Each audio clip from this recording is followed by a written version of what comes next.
just like, I play a lot of mahjong. That's 15 minutes after 2 hour mark for parking. Great, we'll be done by 2 then. Okay, Cool, because I have to leave by 2 anyway to take my card and stuff, so that works. Can you hear me? hear me?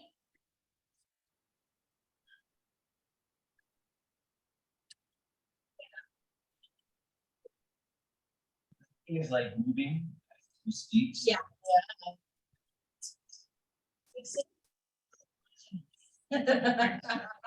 Yeah, let's blame it on big system. The mother and cousins too. I don't know if I'm muted or not. I can hear you, Danette. Oh, good. Thank you. I'm going to mute myself now. Promise is promise. That's a joke. You had your coffee today? I have not, and this is a sugar. Oh, Please give me a little. got the adult one, huh? No.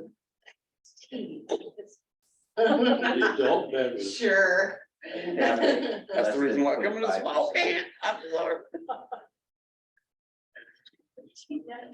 It's actually it. Okay. I didn't know when you said it together.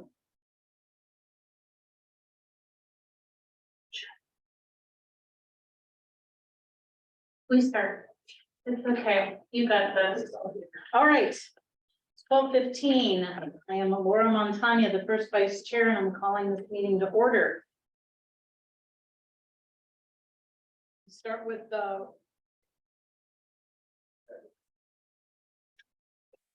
Alyssa Norman. here, she, her, here.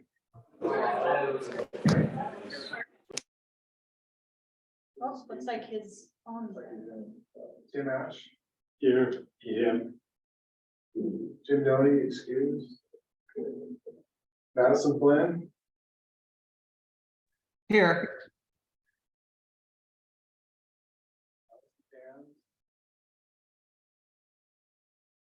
Debbie Partridge. Colleen Broderick. Here, here. Danette Kellerman. Vern Price. Here. Gardner Carlson. Here. Karen McGowan. Here. Either. We have our one. And Catherine Smith. Oh, Catherine Smith. Here.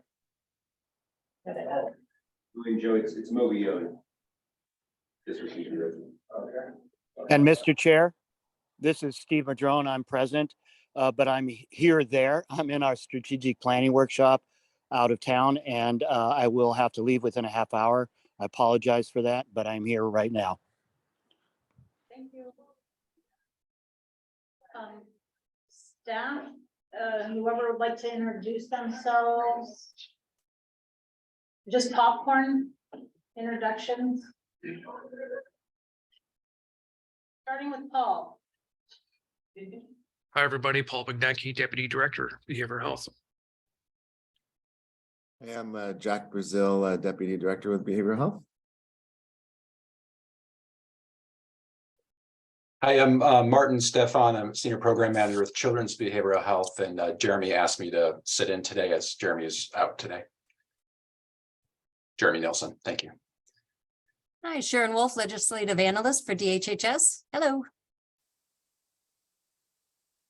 Hi, Sonia Levy-Boyd. I supervise the Humboldt County Transition Needs Youth Collaboration and the peer coaches at the TAE Division. I use she, her pronouns. Hi, I'm Christine Messenger, and I'm with the DHHS Communications Group.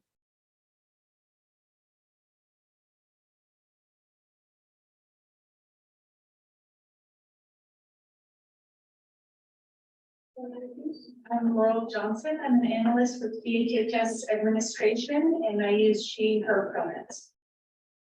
I'm Laura Coulter. I'm Administrative Secretary for Jack Brazil. Joe McMaster, Executive Secretary. It's like Nancy's here. Hi, Nancy Stark, Legislative and Policy Manager for DHHS. And I'm any- Kristen Smith. I'm a senior health education specialist with Suicide and Violence Prevention Program.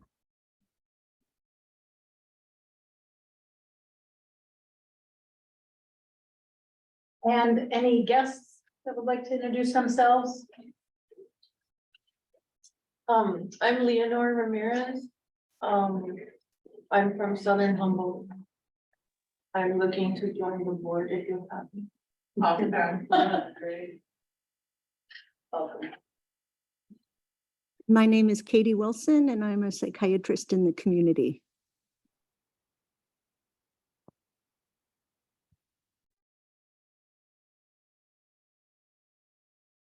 All right. And those introductions, do we have any adjustments to the agenda? Vernon. I'd like to, for the record, on number 8 reports, Connie Beck reported that on March 14th, she would be presenting the Navigation Center proposal to the Board of Supervisors. That did not happen. That is supposed to happen again on the 4th, if I'm correct, of next month at the Board of Supervisors. And Laura, I just wanted to say that I have to leave at 1:05 for a medical appointment. Okay. All right. I just want to say I apologize for not being there. I'm with a client, so I have to do the Zoom.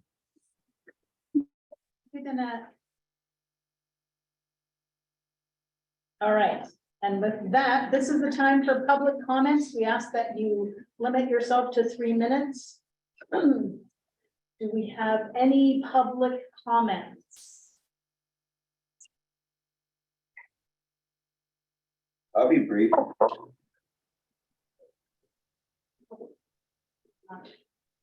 Hey. Go ahead.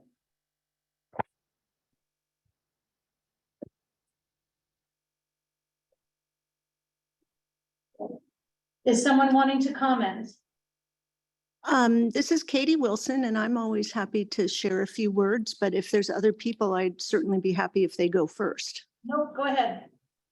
Okay, so I just wanted to let everyone know a few of the things that happened at the Eureka Town Hall meeting on mental health, which is archived on the City of Eureka website. And it was really excellent meeting, and a number of different people from the community participated. At that meeting, I made 4 specific suggestions to County Mental Health and the Board of Supervisors. I won't go into that here because I mailed them to a lot of people and I don't want to waste people's time.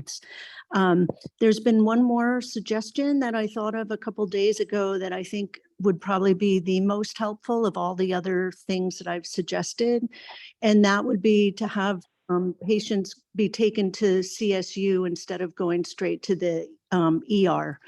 And so I just throw out there for possible discussion or agenda item in the future that there is a lot of reasons why things were going better for our community when patients were taken to the CSU when they were on a 5150 instead of being taken to the ER. And now that COVID's over, it seems to me that it would be a good time for the community to think about switching back to that prior routine. And I won't go into all the pros and cons. I did write a letter to the Board of Supervisors, but I understand that they're in a strategic planning sessions today with the department heads from the company. So I just, from having lived in this community for 25 years and having lived and worked before the change where people on 5150s had to get taken to the ER first.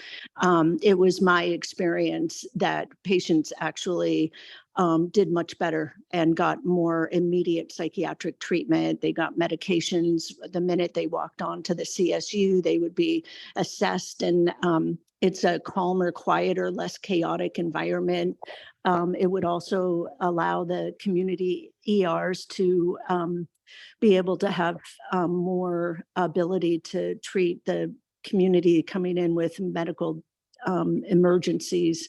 And so then just the other thing, last thing, is that I have had a number of patients I've seen that have been on 5150s in the emergency rooms waiting to get a bed at Sempervirens, and they became assaultive, agitated. They're like, on gurneys in the hallway, and it's very chaotic and loud environment. And there's been a number of people now that have become assaultive while they're in the ER and assaulted staff, and then got taken to jail on assault charges. Then the patients were there in the first place because they were on a 5150 hold for needing psychiatric treatment. So if they had gotten that treatment more rapidly, it's quite possible that those folks wouldn't have ended up on charges on jail for having a mental illness.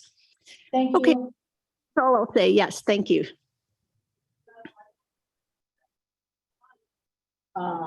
Any other public comment? You know what? You're in luck. And you were right.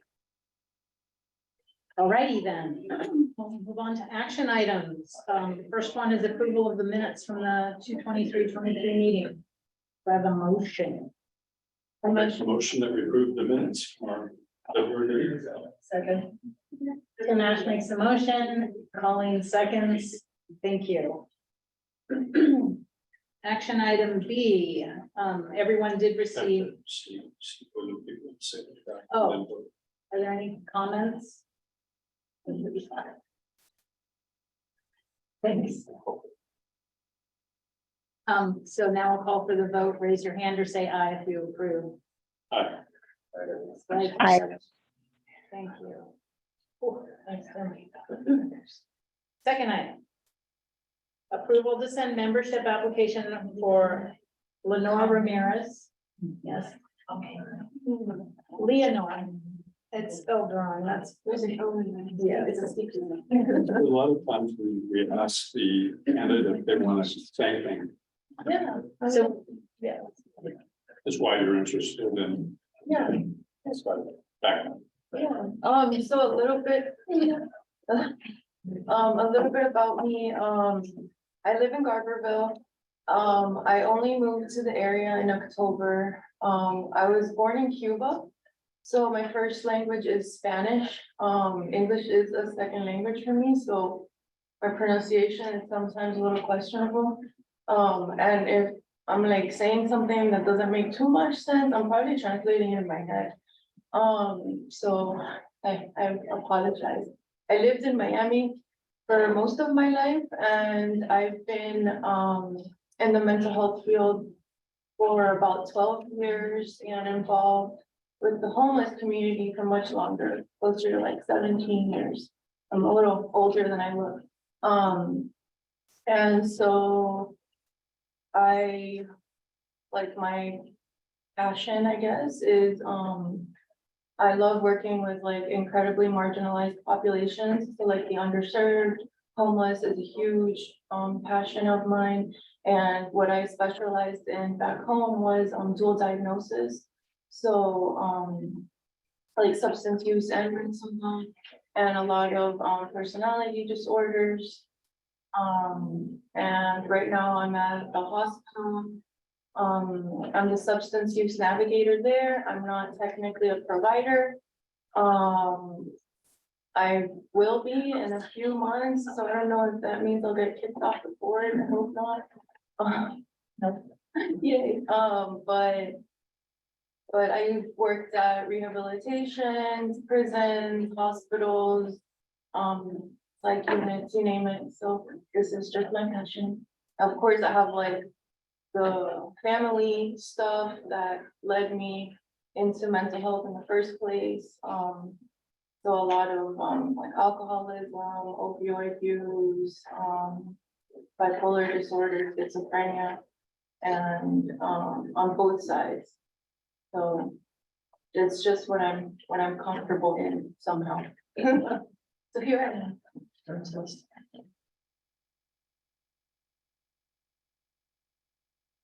Is there any board member or any public that want to speak or ask questions about Leonore's application?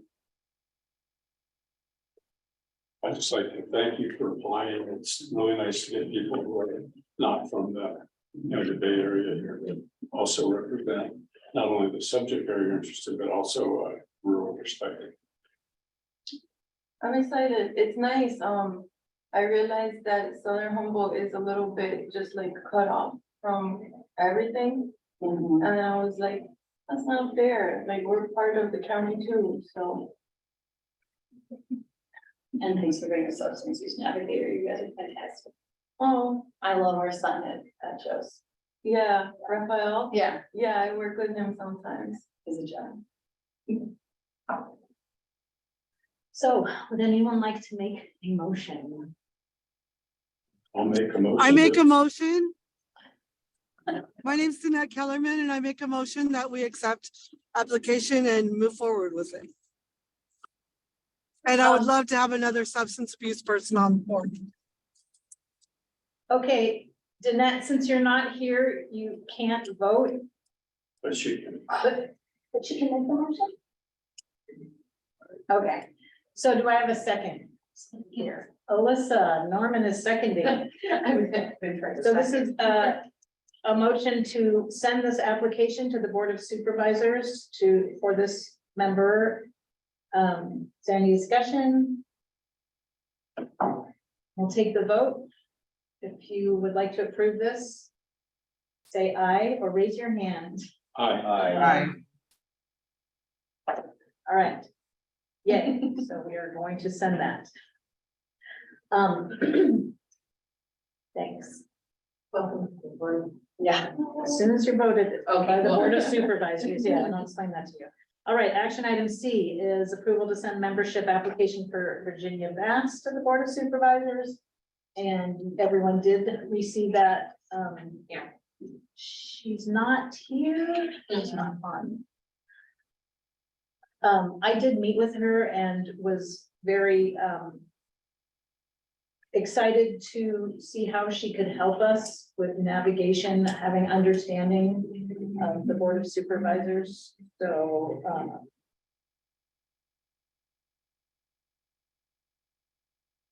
I'll just add, I agree with that, not only the board of suits, but also just legislative issues and county lobbying issues.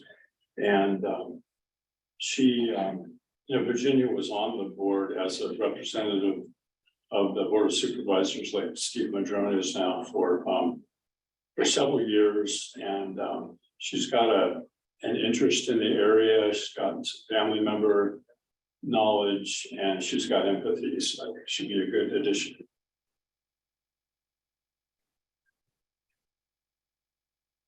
Can I ask, just because I'm curious and I value the opinion of both of you guys very well.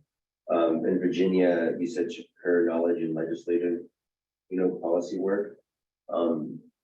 Is this a good time to ask like what that would be specifically, if there's anything that you guys are thinking about, or is that time for later discussion? Sure, she has been a Eureka City Council member and a mayor, I believe, of Eureka, and then Board of Supervisors and Board of Supervisors chair for, I don't know, the last 15 or 20 years. And people that are in those positions often are dealing with our local representatives and their staff in the offices. So they get a lot of knowledge of how money gets obtained and bills get passed. And she also was on the state organization for county supervisor, who actually was chair of that for a couple of years. So she's pretty intimately involved in the process. And as well, what Laura was saying, it's just the Board of Supervisors who we are advising. Right. So it's like, we know and acknowledge that there's a lot of funds standing that aren't being allocated or aren't being allocated appropriately, or not appropriately, but maybe not as effectively or efficiently as it could have been. And so Virginia stepping up would help us kind of navigate the terrain on how to better assess what is there, where it's going. And I think that would be a huge benefit to the team.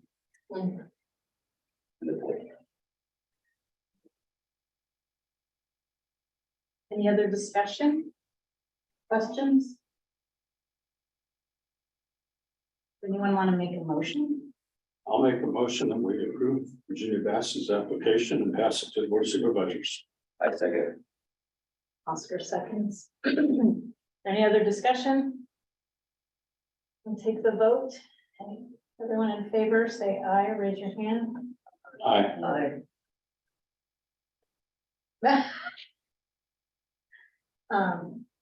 Any nays or stand asides?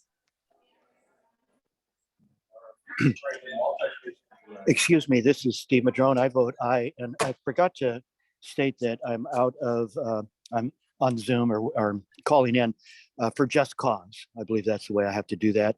I'm at a county meeting, so thank you. Thank you. All right. Did you catch how many votes there were, Joe? Because I couldn't. Yeah, that's it. Okay, all right. No.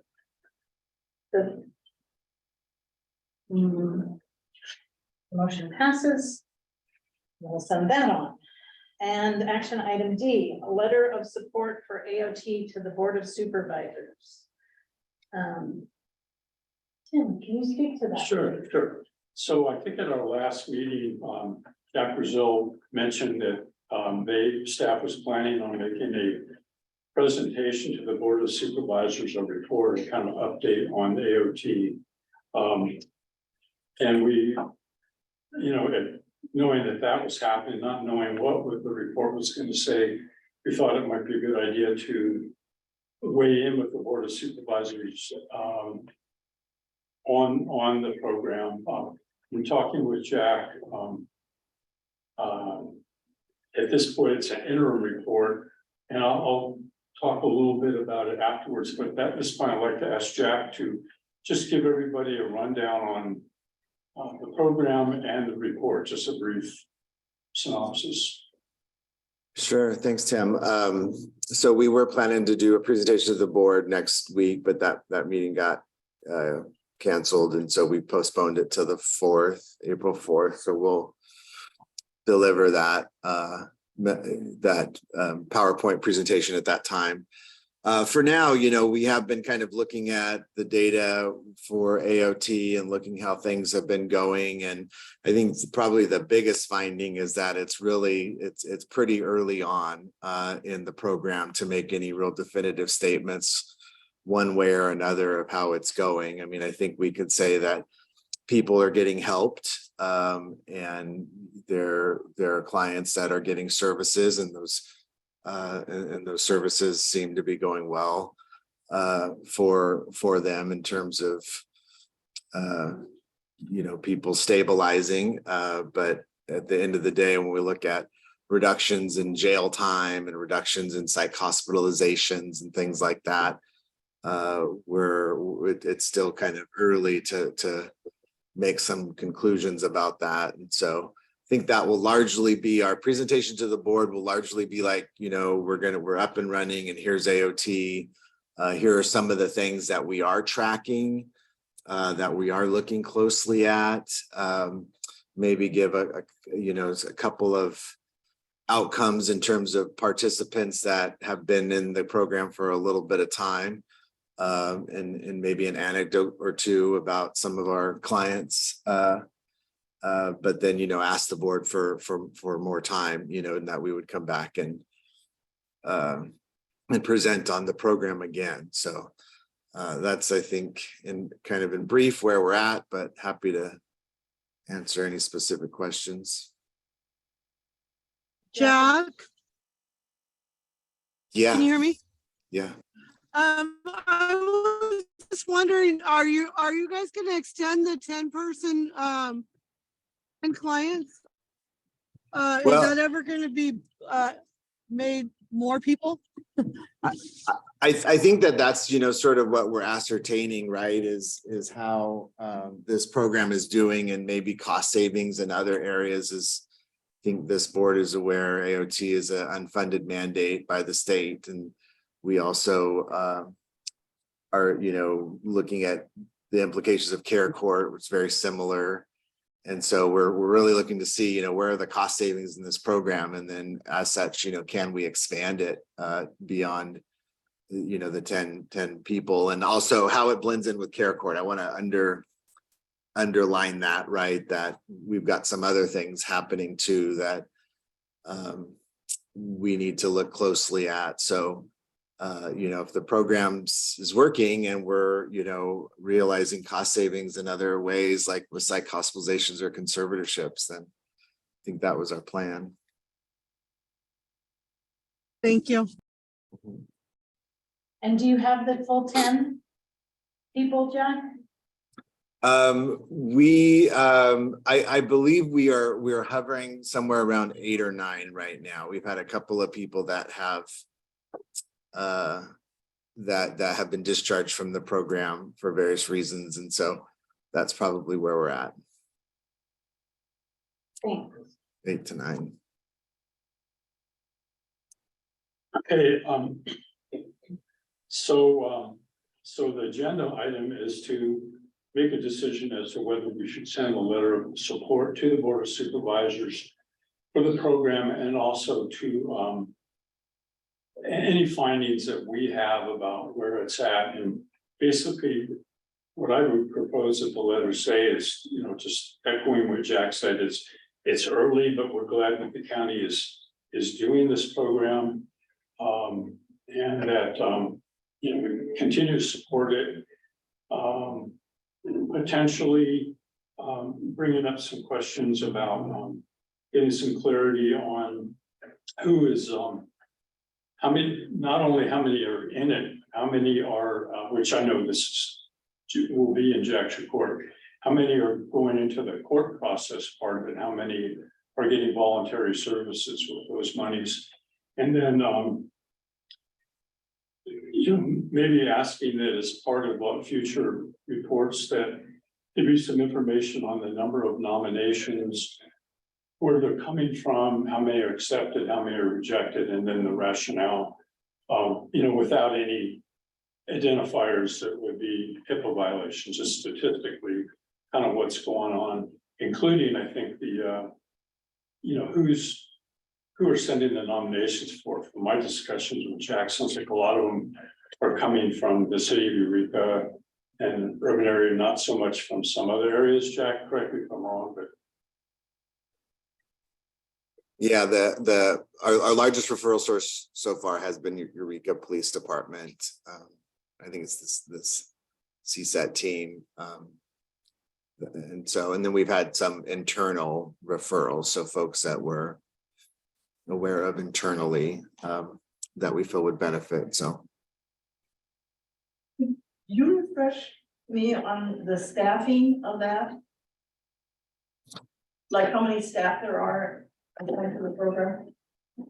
Sure. So this program is contracted out to EA Family Services. They currently have a therapist.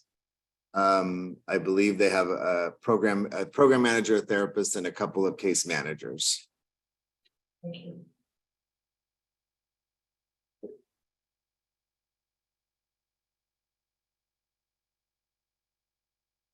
Does somebody want to make a motion? I'll make a motion. Make a To motion that accept. we send a letter of support for That is AOT correct. to the Board of Supervisors. Second. Patton Gardner, second. Any other discussion? How are we going to draft that letter? Good question. We have an excellent letter writer. I can write one. I can work with anybody that wants to work on. Could you and Gardner work on it? Sure. Great. And we have more time than I thought we would. I thought we were gonna have to get it written and, you know, find it up by Monday, or tomorrow really, but since it's April 4th, you have a little bit more time to get it together. Okay. Great. So I'll call for the vote. All in favor, say aye or raise your hand. Aye. Can I ask a favor? When you guys finalize that draft or that letter, could I look at it too? Sure. We all have to approve it. Well, actually, we don't, but anybody that wants to weigh in, that's great. And then when we have something we have consensus on, we get it to. I wouldn't want to hold up the letter. I just want to And we have to learn from what you guys are. famous last words, we have time. So the motion passes. Got that, right? Mhm. All right, item 6, discussion. Services and programs. I cannot tell you what we're supposed to be discussing. Those Very broad. So we just talked about AOT and we have a lot of people who are new and I'm not new and I don't even quite know what AOT is. I was gonna reach out to Tim, but services and discussion. Could we get a quick, I could answer it, but we have the expert right there. on the screen. Okay, let's put him on the Jack? shopping block. Sure, happy to answer that. So AOT stands for Assisted Outpatient Treatment, and basically, this is based on some state laws and assembly bills that have passed that sort of outline this process by which if we have individuals in our community who we know are mentally ill and we have tried to engage them in voluntary services and they have historically shown an unwillingness to do that, that we would then be able to go to the court and order those mental health services. So basically AOT works by identifying participants who sort of meet that general criteria of historic non-compliance, and we meaning EA, Family Services, that's who we contract with, attempts to engage them in services, and if they continue to show an unwillingness to participate, then we would petition the court for involuntary services, and we would go to the court. The client obviously has representation by a public defender, and if the judge is in agreement, would court order that treatment, and that treatment would be kind of what you would think, right? You need to, follow the recommendations of your psychiatrist and your treatment team, take your medicine, and get services that generally help assist you in your activities of daily living. And that would be outlined in a treatment plan that a judge would sign, and then the individual is thereby court ordered to do that. Now, there's not anything overtly punitive, though, if a client continues to refuse, except, the judge, maybe some admonishment by the judge. However, this is a step maybe in a process that if a client continues to refuse, that they might end up on LPS conservatorship. So, it's just kind of one more intervention in our tool belt that we can use to try and help people. And so, right now, we, to Tim's point, have had one person that we are involved in the court process with. And so we're kind of, again, early on seeing how that goes. So yeah, that's kind of the AOT program. My recollection is that if someone, they've collaboratively work out a treatment plan and try to help the person with services, housing, things like that. But if they decide or have trouble, doing that, then one of the options is the judge can direct them for an evaluation at SV. That's my recollection, is that's the only, if you want to call it a sanction, that there's not much. Yeah, the judge can definitely do that. The judge can recommend that the individual be evaluated for inpatient hospitalization, and that's something they could do, and then we would figure out that mechanism to do that. obviously judges can't mandate the hospital to take somebody, but they can mandate that they evaluate them. So one of the things that, where this has been done, AOT has been done in other places, and it's been very successful. And one of the things they talked about is the black robe effect, where the fact that it becomes formal and the person, just like a mental health court, Right. people go in and they're, now the judge is up there and hopefully empathetic and having a helping load with them. But they look at us as an authority figure that's, trying to suggest ways for them to get better, and also directing that support be provided. So, but it reduces hospitalization and incarceration. So where they do it, it works. I have another question. How do people leave the AOT program? You said that some individuals were taken out of it for one reason or another. I imagine some people are conserved, like you said, there's one person going through the proceedings. How do people leave the program? What do you determine to be a graduation? yeah, so I think we've got a number of our participants that are engaging with EA at various levels, right? We've got a few participants that are sort of knowingly and agreeing to get services with EA, take their medications, they're not court ordered, and they're doing well, right? So there's a segment of those folks that EA and I have kind of talked a little bit about it, and there's some, latitude with this, but if they're, and these are historically non-compliant individuals, right? And so they're doing this, and we want to maintain that with them, right?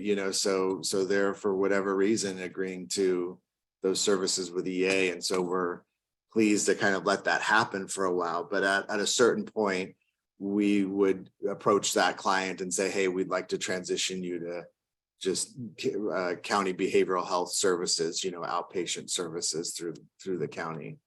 And so we haven't done that yet, but that's sort of how we would exit somebody that way. Then, those folks that are on the court order, I think would sort of follow a similar track. Their just arc would be a lot, longer, right? Where they're going to go to court and they're getting reviews sometimes every couple of weeks, but at some level they would hopefully need less and less court reviews and, agree for voluntary services. And if they've done that for a length of time, then, again, we would approach them about transitioning to traditional outpatient services with the county. There are folks who we've referred to EA that have been discharged from the program, not because they were successfully completed the program, but just for various, like we couldn't find them. And then we had a client who ended up absconding from a psych hospital that they were placed at, not here at SV, but out of county. And so that person, obviously, we can't find them. So they've been discharged that way. So Jack, I think Liz's question, correct me if I'm wrong, was like with conservatorship, you have regular formal reviews of the person's status in the program.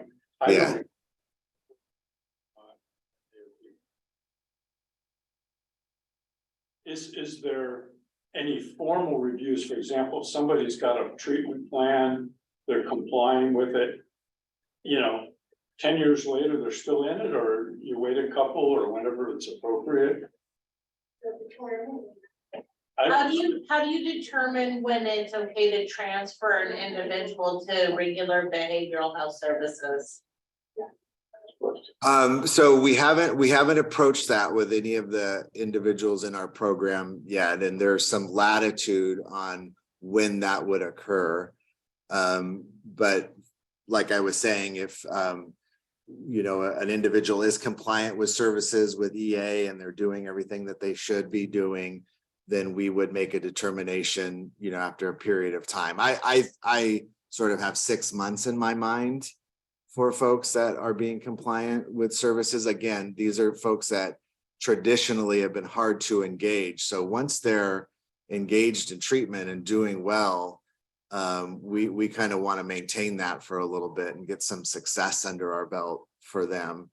And then we would make that decision to transfer to outpatient services. I think EA and the county meet every 2 weeks and discuss every client that's in the program. So we're consistently reviewing everybody's treatment progress.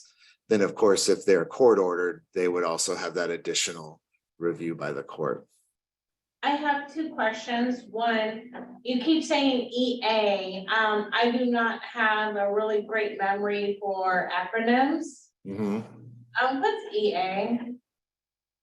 So they go by EA Family Services mostly. I think they've kind of dropped the what that acronym used to be, but anyway, it's Environmental Alternatives is the full name.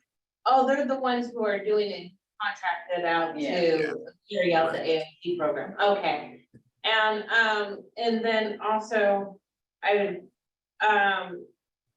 6 months being an individual who experiences mental health,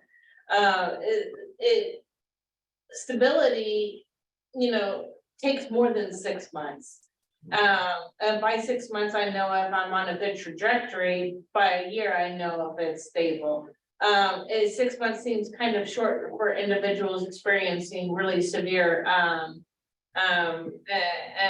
mental illness. How did you come across 6 months? So again, that's something that was just kind of in my mind as sort of a target for general stability for an individual. I think I agree with you wholeheartedly that, you know, we can much better gauge after about a year, right, how folks are going to do. I think with just the limited number of slots being 10, right, for AOT, we definitely want to keep some movement of folks, right? Having said that, everything is very individual, right? So if there was somebody who we sort of knew, like, yeah, they're really benefiting. And I often think too, if the client is like, no, I really love my therapist with EA and my case manager and I get along great and things are going so well, right? I think you would take those things into account as well. You know, when sort of making that decision. So I think there's a lot of things to factor in, and then there's no hard and fast rule with it. So I have one more question. This sounds a lot like care court. And you mentioned care court. So why are you trying to make care court, I don't understand why we need care court and AOT. Well, it's like, what I'm understanding is like AOT is like this overarching like facilitator communicating with agencies like Care Court and the family services to kind of make sure that it's like being like followed through. And from what I'm hearing from Jack is that it's very variable, case by case, patient by patient. What I'm really interested in from this conversation is, where are we documenting the actual lived experience from the patients themselves, and how can we, how can we look at that, right? Like, how can we take their testimonials?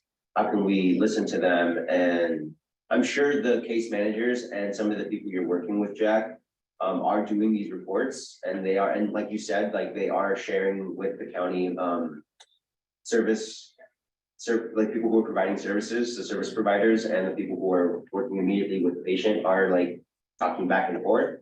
Is there that information could be made public, or that we could access it so that we could see what the patients are actually experiencing? So kind of like a survey, satisfaction survey, how the program's going for them. Is that what you're saying? Not necessarily them answering surveys, more like I'm thinking more of like an empathy interview where you sit down, you talk to them, you ask them open-ended questions, and they share with you how they're experiencing the program, what's working, what's not. I'm not assuming that that's not already happening. I'm just saying if we could tap into that, I think that would be really insightful for us. It would help answer some of the questions that Alyssa had, because it would be coming straight from the patient. And not just, this is how we correspond back and forth, right? Like talking about the actual content, which is a patient's experience, and not just the services around them. I just want to say, this is a very new program here in Humboldt County.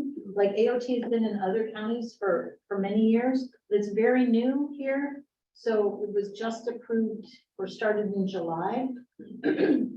So maybe we want to let them, get their legs a little bit. If it's possible though, to get some sort of a report, and of course confidentiality for HIPAA requirements, that would be fantastic if we can hear if there's, any consensus about how people feel going through the program. I mean, going from, dire straits and just getting into the program to being able to be released. If there is anyone who has gotten to that point where they've transferred to the behavioral health services, that would be fantastic to hear about that. Well, it's something I could certainly take back to EA and talk with them about. I would sort of agree with Laura. I think, this is kind of a newer program, right? And so I'm not sure, that we could have some sort of definitive result about how the program worked for them, right? Because they're still involved with it, engaged. But I think, if there is that opportunity to report back that we could certainly look into that. I do think some of these folks are fairly ill and symptomatic, and we want to be respectful of that they're trying to get treatment and get help, and that's sort of their prime focus, I think. So but certainly welcome the suggestion on that.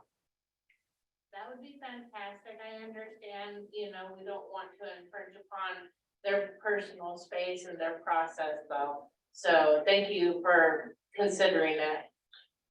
One thing I wanted to add, and I have not really done my homework on care court. I mean, I know a little bit about it, but I believe that they're legally two different populations. So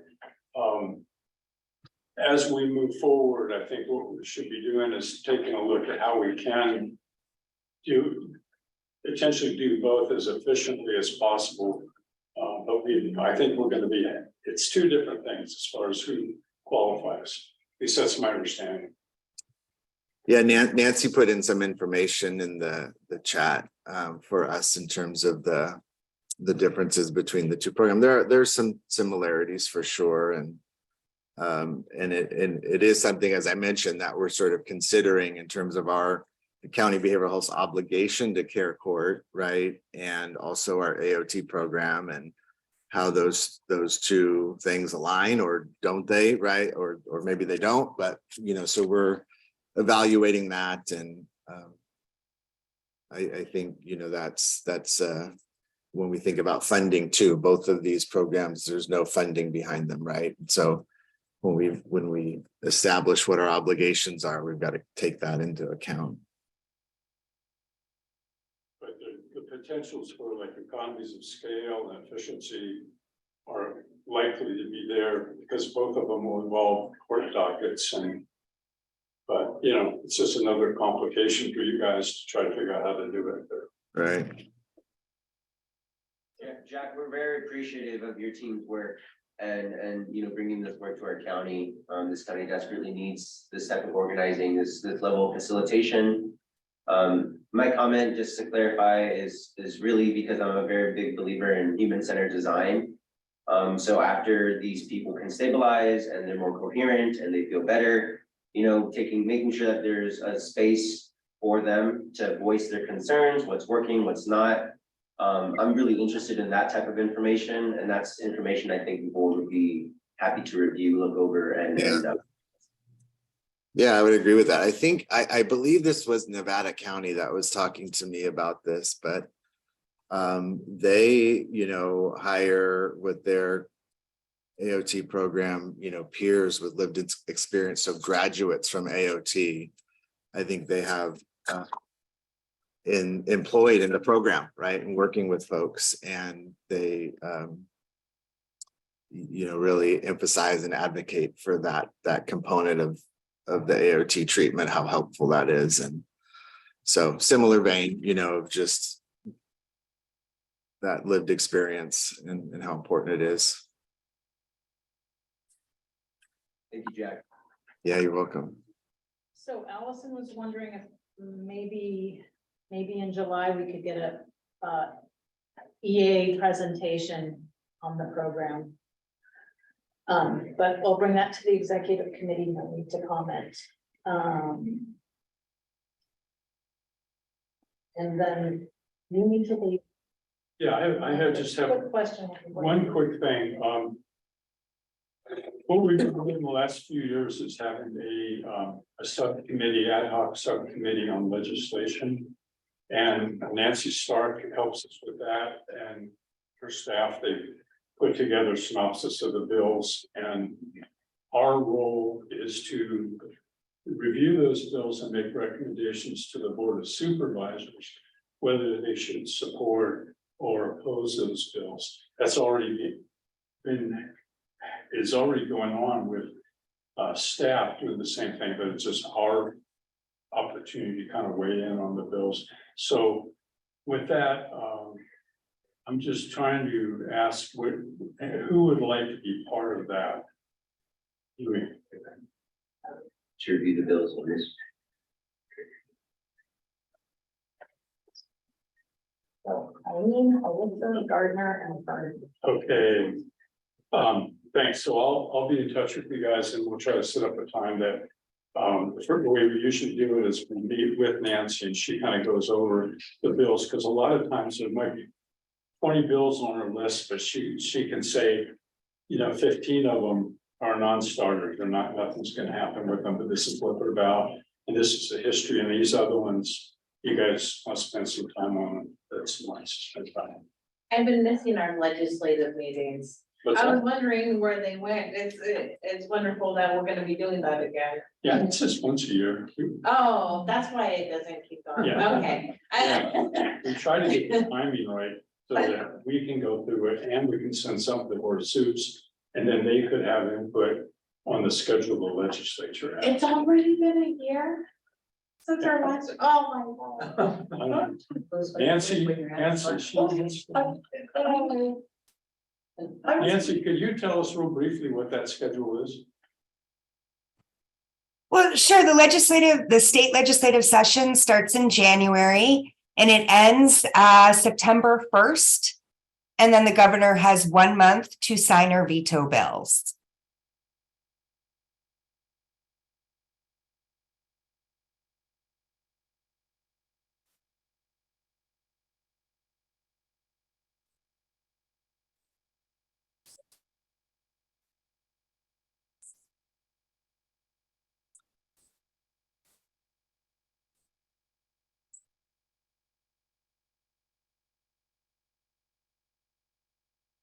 I'm sorry, if someone is speaking, we can't hear you.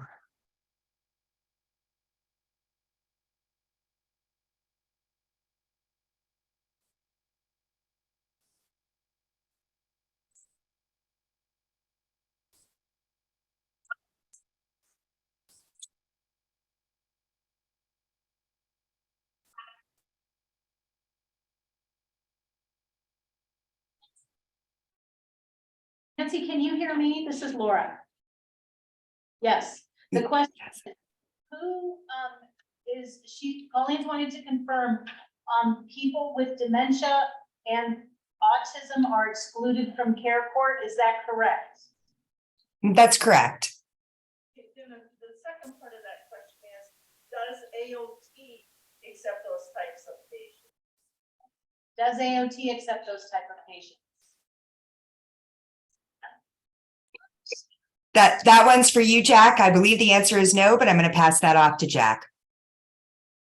I'm sorry, could you repeat that? Does AOT accept? I can't hear. That's what it is. I can't hear that. Does AOT support patients with dementia and autism? Not supported, do they accept that? Accept them. AOT will not accept somebody with a primary dementia, a diagnosis of dementia or any primary diagnosis of pervasive developmental disorder. So I'm really concerned about that issue because these types of patients really do respond to one-to-one, more personalized programs, and they do present a serious segment of the mentally ill or of behaviorally ill folks in our population. And they are excluded from both ends of that program. Meaning, I know that a lot of the dementia people end up in geriatric services, which are very scarce and poor, and don't necessarily direct any of the mental health issues. Because people with dementia still are coachable and still have a learning track where you could give them a better quality of life with less issues. And the same with autistic folks. That's just a comment. Being on the autism spectrum, I looked into policy at DHHS mental health and learned that if treatment cannot be determined to be therapeutic, that individuals with developmental disabilities are not provided treatment. So how are individuals with developmental disabilities supposed to receive treatment, or individuals with dementia supposed to receive treatment if they're determined to not be able to benefit from a therapeutic relationship already before they're even seen? And there's often compliance, non-compliance histories with those two categories of people with serious issues that really would benefit by those kinds of services. We're not looking at that population.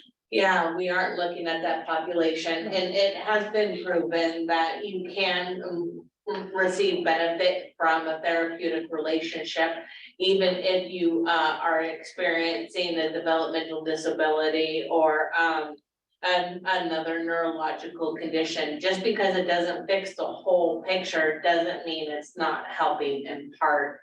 What do we do? Well, I think, County Behavioral Health, we have people in services all the time who, have a pervasive developmental disorder. They also, have alongside that, some kind of mental health condition as well that they're receiving treatment for and getting services. And so I think that does happen. And again, I think that key word is benefit from services, right? If you're evaluated that you would benefit from therapy or some other kind of treatment, right? For the reduction of your mental health symptoms, I think that they would be screened in for our services. I don't know, there might be therapists in the community that, have, other training or specialized understanding of that condition that might be more appropriate, right, than behavioral health. But I do think it happens. It's not a hard and fast rule that if they have a pervasive developmental disorder that they would, not be at County Behavioral Health. I think it's hard and fast with AOT, right? AOT, is about mental health treatment and services that you've received that haven't worked, right? Like being in a psych hospital and then failing to engage with services after that. So, And there are programs for people with the diagnosis, protective services can help people with? No, they're not. No. There are regional center. I think that was. But no, that only applies to people who receive services before the age of 18. All people who receive their diagnosis after the age of 18, or have been recognized, which is definitely not poor people.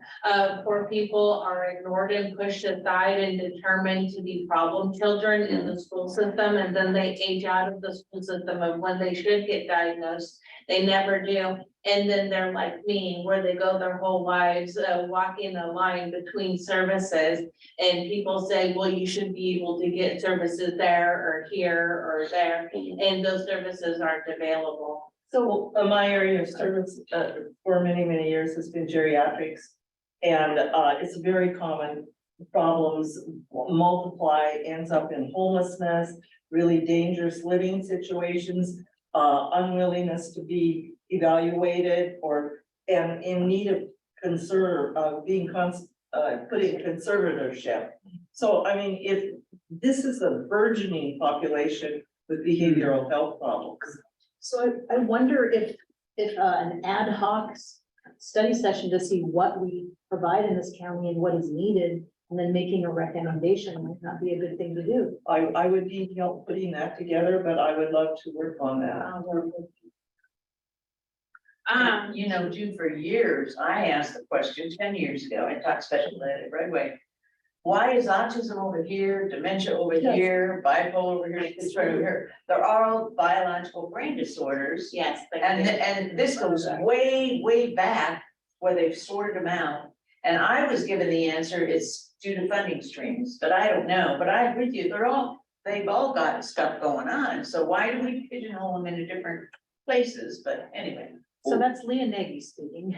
Just Yeah. say your name, because. Oh, yeah, that's right. I'm Leah. Hi, guys. Hi, So. And anyway, it's a serious area for study in terms of this board's mission. Well, I would encourage you to fill out an ad hoc form and bring it to the executive committee and let's do some study.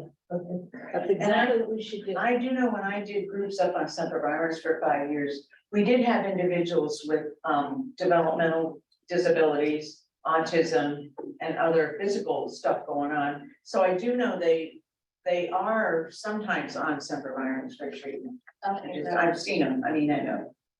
You know, I attended the meeting, but do you have one of the ad hoc? I can email it to you. Yep, I'll Please. email them to everyone again. Oh, Yeah, great. absolutely. You got it. Vernon. I have a question on the bill. Yep. It is. Is Ms. Johnson? I'm sorry, the legislative analyst, Nancy Stark? Nancy Stark, is Ms. Stark still here? Yes, she is. There's a bill coming up for a hearing March 29th, and it's a mental health bill. It's Senate Bill 43. Can you tell me where the county stance is on that? Boy, you picked the hard one. I will tell you that the County Board of Supervisors position is no unfunded mandates.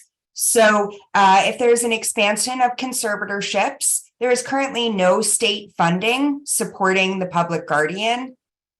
So expansion of conservatorships should come with funding, and that's our Board of Supervisors position. Hi, I just wanted to add on that bill, there is a hearing scheduled, if you're interested in watching that, on the 29th in Senate Health at 1:30 on this specific bill. We're going to be watching that, and anyone else who's interested should pay attention to the hearings, and we'll be happy to share anything we find out. I plan on being there, not personally, but via Zoom. Where and what time again? When is that? It's at 1:30 in Senate Health. I can send a link in the chat so that you guys can access that. And then they'll have any agenda materials posted and everything. I'll put the link in the chat so that you have that.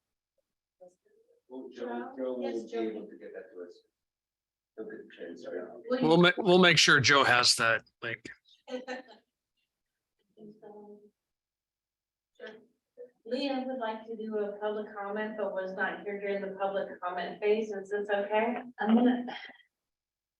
Under Wait till we communication, get- maybe, huh? Yes, under communications. Okay. So the services and programs discussions was so that we could have some time to ask questions about things that we're wondering, and so this is good. I want to keep us on track to be out of here in time.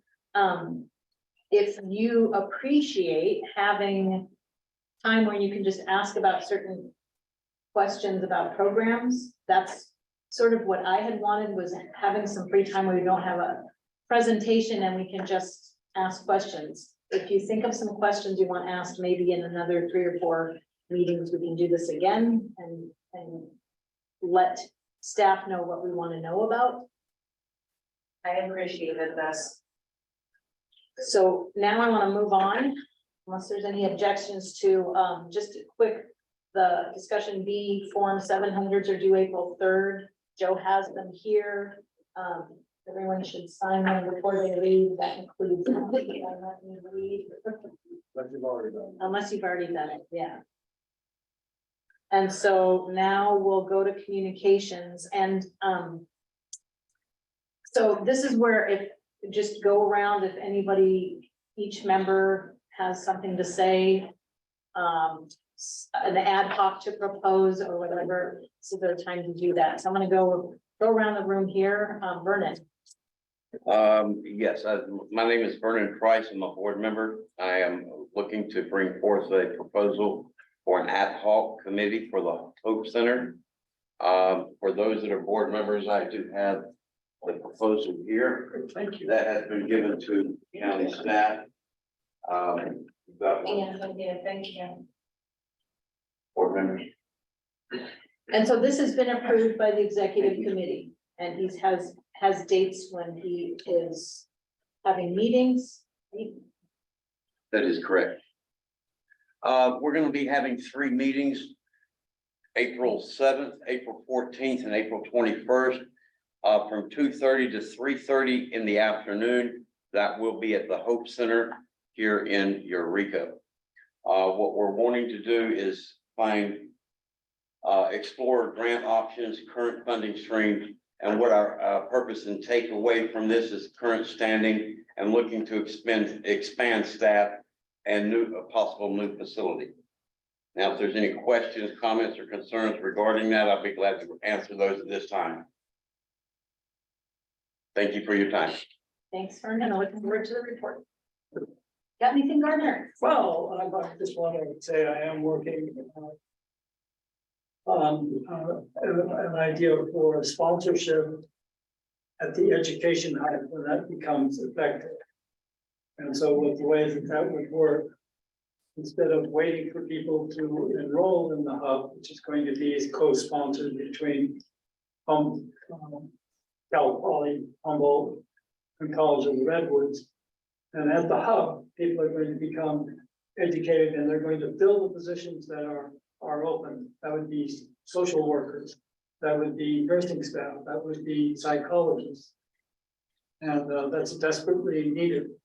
So my proposal that I'm putting together has a little bit different model. I discovered that there's funding for sponsoring, that the agencies that want can actually sponsor and screen and hire an employee, put them into the program, so you know that they're going to be there at the end of the program. So it's a screen, sponsor, hire, and employ program, as opposed to just waiting. Oh, good, and we'll see who graduates and see who really wants to be interested. So it's grassroots, and I think it's I was surprised to see that there actually is funding, for different agencies to have input and to be able to do that. So that's why I'm. Excellent. That's really exciting. That's awesome. Way to be creative. Catherine Cat Smith, Yeah, your first meeting. I know. I'm so excited for my you. first meeting, so I didn't have anything prepared, but when I heard Katie talking earlier, I did get a little inspired about trying to shift back to the pre-COVID model of people on 5150s not having to go through our ER. It's just horribly non-beneficial for staff and patient. I mean, it's awful. So if we can if anyone wants to join, if I can talk to staff at Semper Byron's, if we can somehow come up with a better process, it's just massively detrimental to patients, so we need to try and revert back to the pre-COVID model.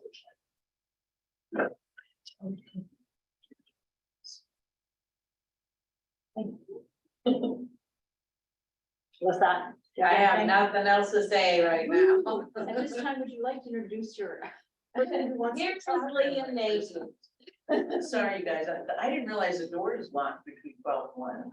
And my clicker for the door is. Okay, but anyway, I'm Lee and Nagy, and I years ago was on this mental health board, but have been since I've been contracting with the county, when the county is conflict of interest. But I just wanted to communicate a few things. Keep TV did some special documentaries on suicide. I don't know if you had a chance to see them. Gardner and I were on panels about it. And then they also did a Eureka Town Hall meeting on a Saturday with a panel, and it was well attended. It was like maybe 40, 50 people out on a Saturday afternoon in the rain. It was exciting to see and hear people talk about mental illness, talk about what's going on in the community. So that was pretty exciting. Tonight on Access TV, they're gonna do another panel that Gardner's on with Zoom. It'll just be video. It won't, I mean, it'll just be audio. It won't be video. Talking again about mental health and mental health in Humboldt County. And then Jefferson Public Radio picked it up and came to my support group on Monday night and wants to do another feature on mental health support groups in Humboldt. So it's so exciting to see the stigma and discrimination. Not only that, but problem solving ideas, talking about things that might work better. And then on the other side of the coin, I am also on the waterfront treatment program, recovery program here.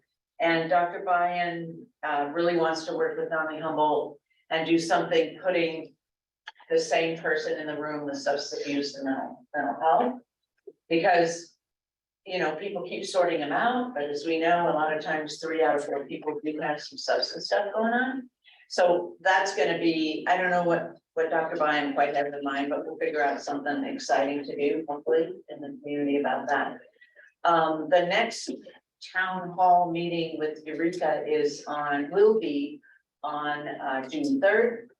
And it will be, we're in the process of kind of deciding what it'll be, but for sure it will include, I think, substance abuse. So that's up and coming. And then I also organize a family advisory board because for 20 years, I've been looking for a way for families to give input to DHHS. And we meet once a month and we get our minutes, hopefully over to administration. We're a little late in getting our minutes done, but we'll get them done. But the exciting thing about the family advisory board right now is I've always had, I guess, a place in my heart for the first time a family member has someone that's diagnosed and is psychotic and on Semper Virens. It's just so overwhelming. So we're designing a brochure that will talk about pre-crisis and then crisis and then aftercare. And we're going to try and put down things that will be important to the family member or the caregiver.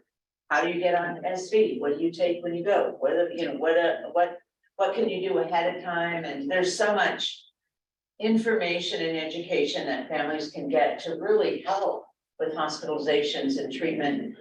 The more I think families understand about laws, involuntary treatment laws, and then resources, the less they feel hopeless and the less they feel angry.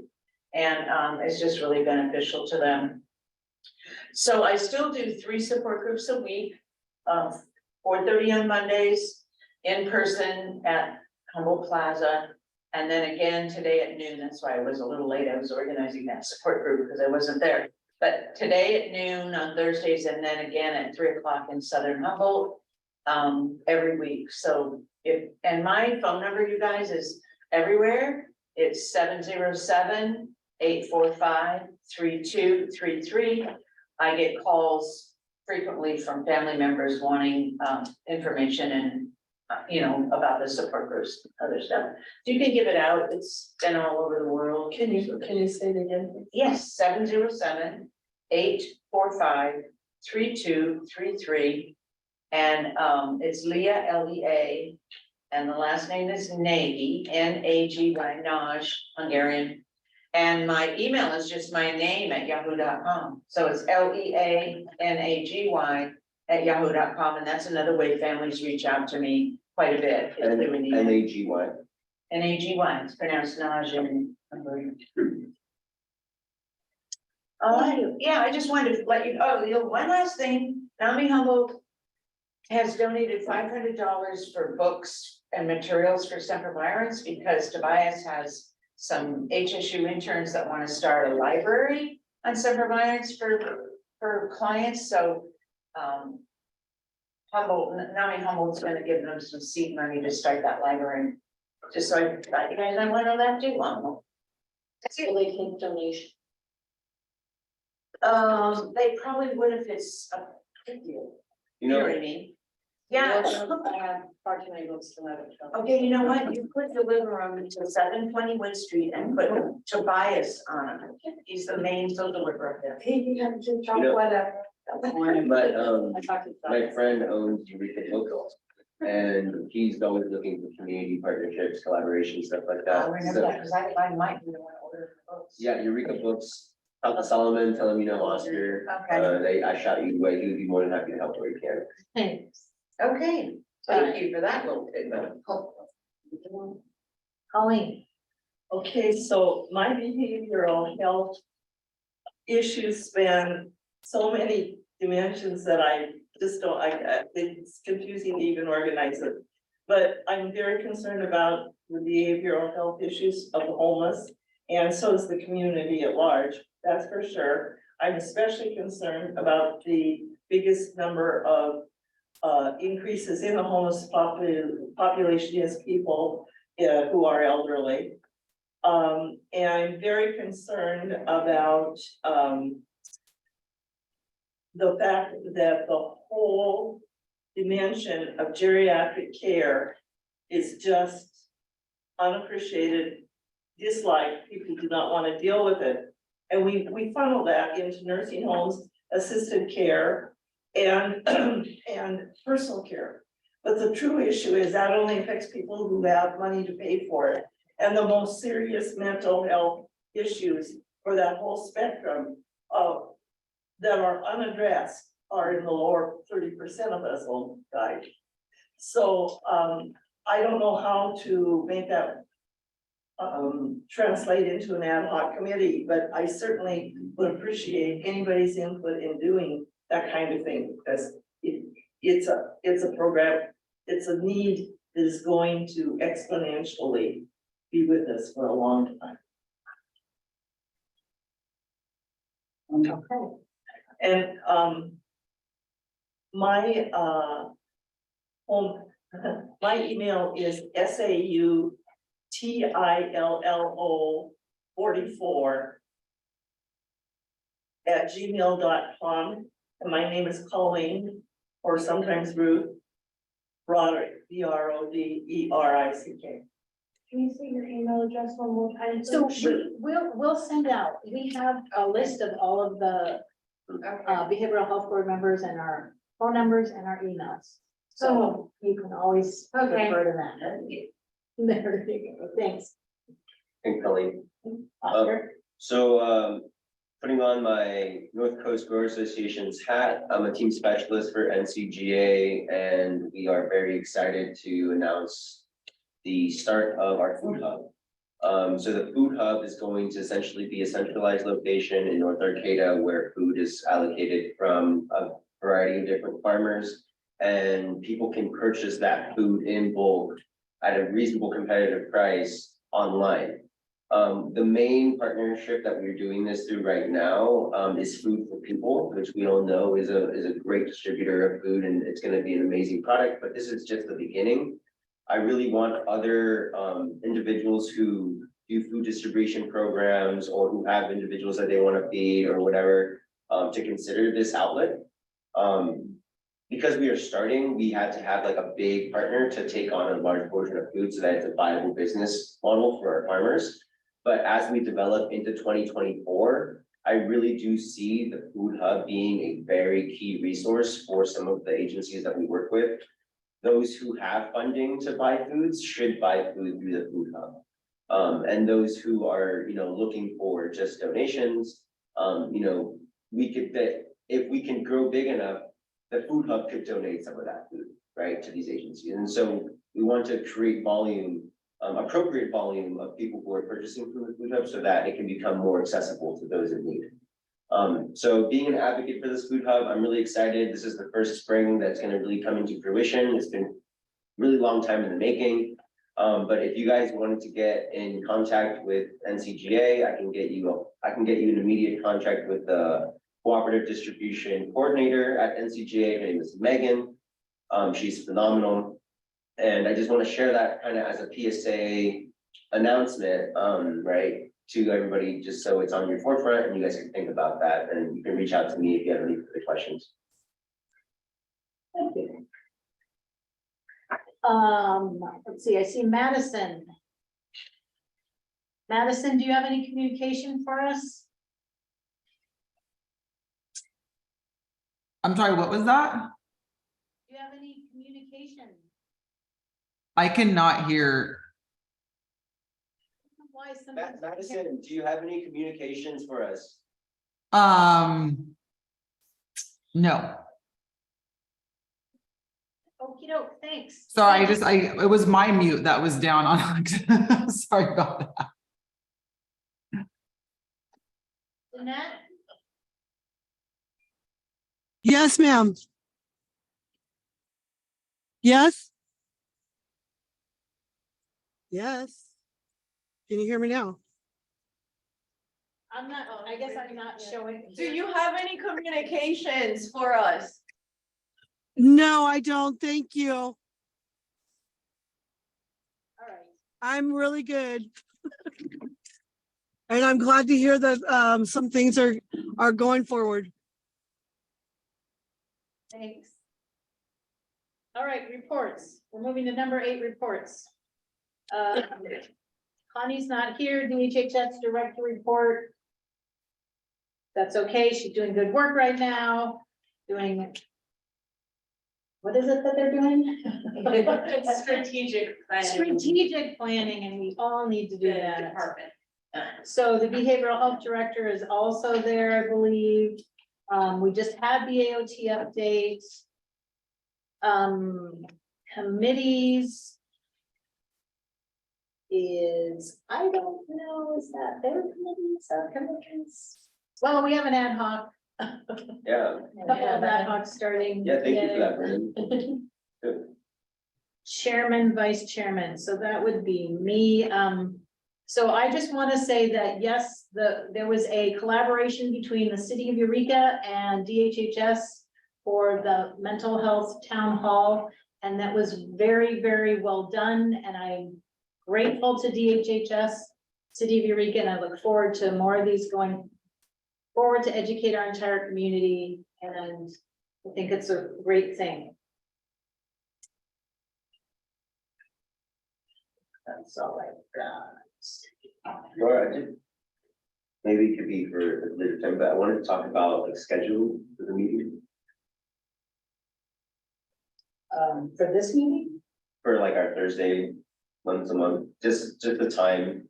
I wanted to see if we could do it just like a little bit later, like at 3 o'clock, 3:30 instead of. I'm gonna say that's something that we have to wait to talk to Tim Derby about. Okay.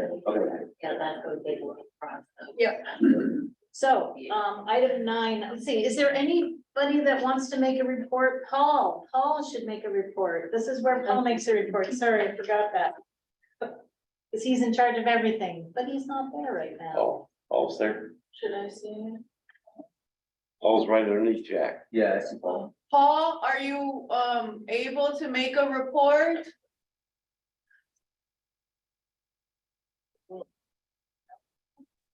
I think he had to step away, so. Did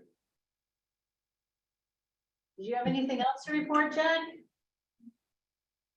Anything else to report, Jack?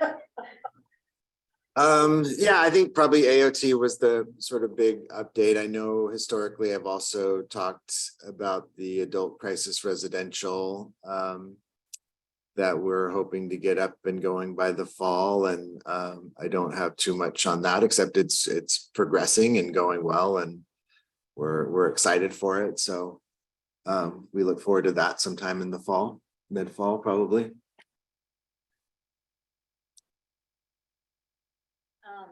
And Martin? Can you report? Hi there. Hi, do you have any report from Jeremy or? Jeremy was out unexpectedly today. He didn't give me anything to report to y'all. So I'm not really sure what he normally would report on. If you have any questions, I'm happy to field those. What's going on with those children? Well, a lot. I mean, just generally, we have quite an influx of referrals lately. So we're working on trying to see how we can best provide the services and working with clinicians on possibly trying to start some groups to meet some of the demand.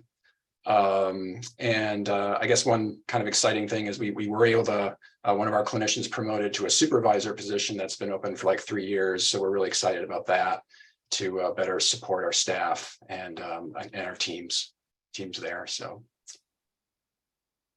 Great, thank you. Yeah, you're welcome.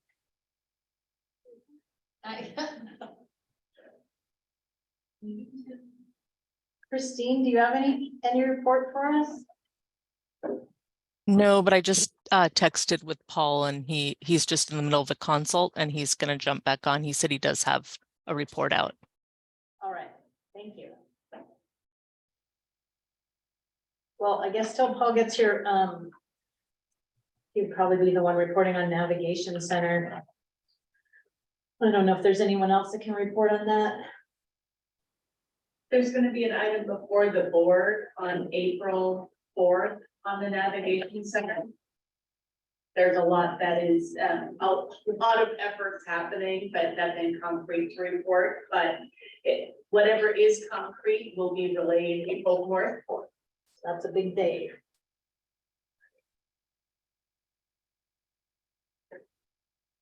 And I don't know who was gonna report on Care Court. That was Nancy. Care Court? Anyone? Paul. We're ready for you, Paul. Hi, okay, I'm not sure what, sorry, I was working. Just a few updates.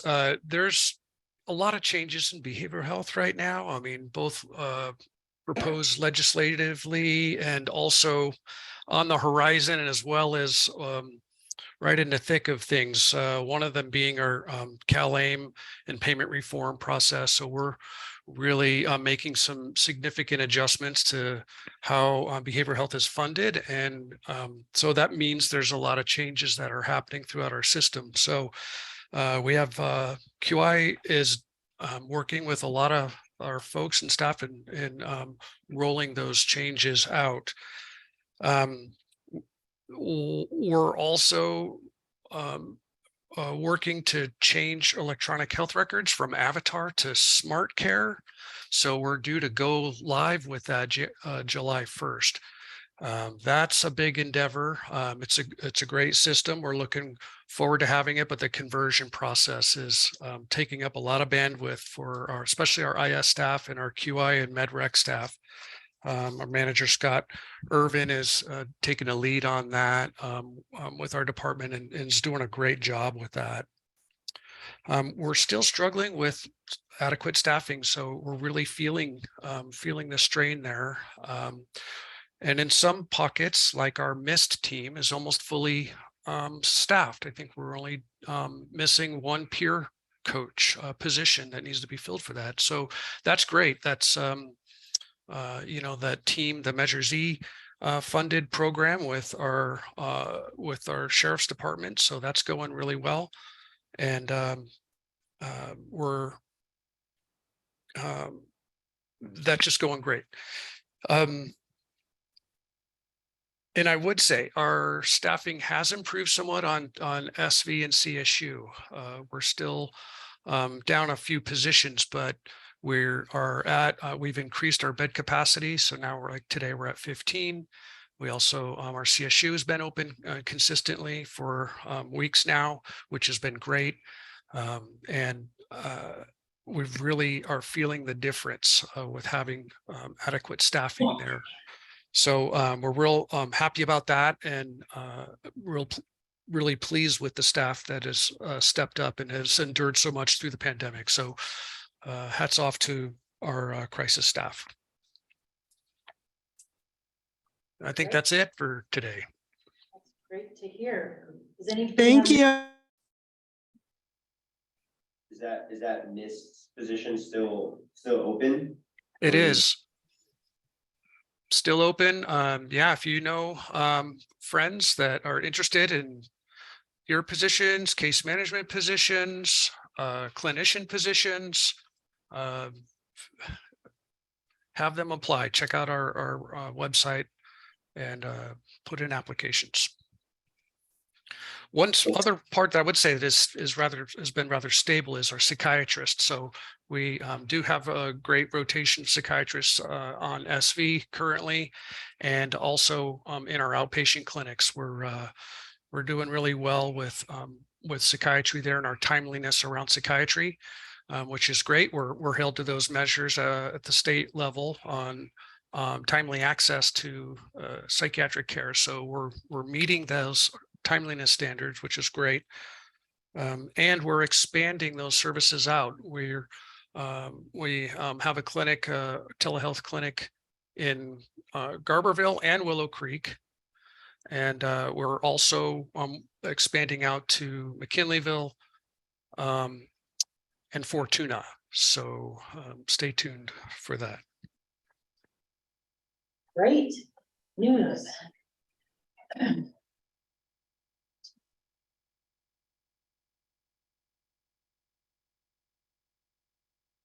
So I guess, Paul, do you know anything about navigation center updates? Did I already just?